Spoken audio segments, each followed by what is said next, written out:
नमस्कार, जय शिवराय, राम राम मंडळी, जय भीम. तर कसे आहात सगळे? मजेत असणार आणि मजेतच राहा. तर मित्रांनो, मला आज मेथीची भाजी खाऊ वाटली म्हणून मी रानात आलेली आहे. हे बघा, मेथीची भाजी घ्यायला छान छान आहे ना. तर आम्ही त्याला उपटून नाही घेते, आम्ही त्याला फक्त वरच्या वर खुडतोय, कारण की वरच्या वर खुडल्याने अजून त्याला परत मेथीची भाजी येईल. चल बा, इकडे ये. ही माझी मैत्रीण आली माझ्यासोबत खुडू लागायला. चल पटापटा कर.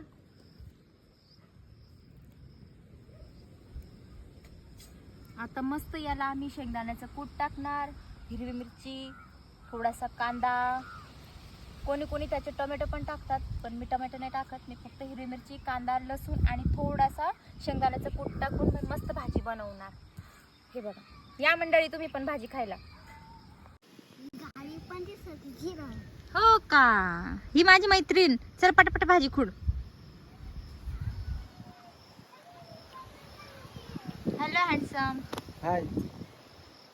थोडीशी लावलेली, फक्त घरी खायपुरतं लावलेली ती भाजी. त्याला पण आळ्यांनी खाल्लंय बाबा, पाऊस नाही म्हणून. गंगू, एवढीच का बरं लावली ग भाजी?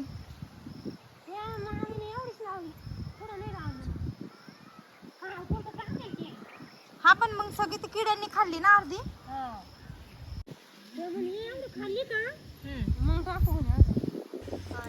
तर मित्रांनो, ही आहे उडीद, ज्याला आपण काळी डाळ म्हणतो. मला तर खूप आवडते. तुम्हाला आवडतं की नाही कमेंट करून मला नक्की सांगा.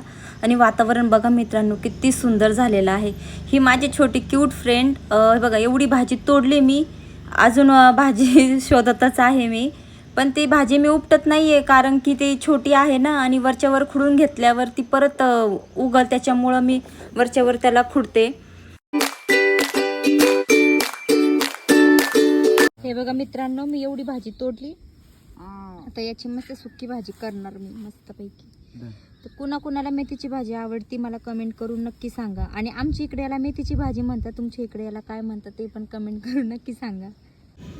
भाजी तोडल्यानंतर मी मस्त एका ठिकाणी भावासोबत गप्पा मारत बसले, म्हणजे रील बघत होते मोबाईलमध्ये.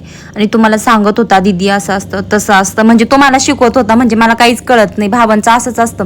आणि इथं बायांची काहीतरी एकदम चर्चा चालू होती, शेतीविषयी चालू होती, की सरकारने ध्यान द्यायला पाहिजे शेतकऱ्याला, एवढा भाव वाढवला पाहिजे.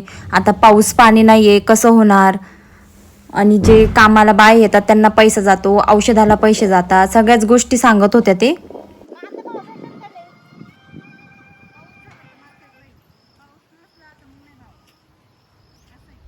पण तुम्ही लेट करता हो. आता याला टोमॅटोला किती भाव आहे?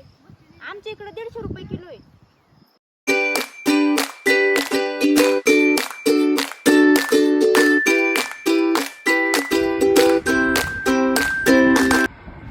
बघा मित्रांनो, आमचं गाव किती सुंदर आहे. आम्ही शेतात बसलेलो आहे आणि आमच्या मागे ट्रेन चाललेली आहे.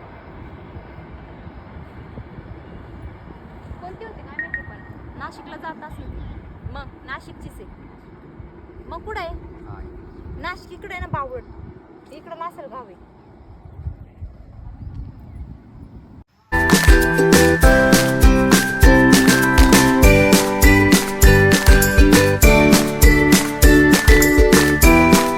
तिथले येडे शेतात आल्यावर असंच होतं.